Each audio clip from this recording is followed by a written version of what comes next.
Well, hello YouTube. I just thought I'd share with you a recent conversation I had with a couple of a-holes in my comment section who decided it'd be fun to insult my mother and my father over a comment I made in my Trump-related video on my channel.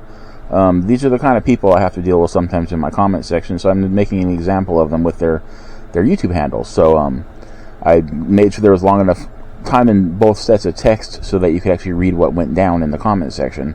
After I made some comments about them, they quit commenting to me because I called them out on their BS. So anyways, yeah, they suck. Alrighty. Bye.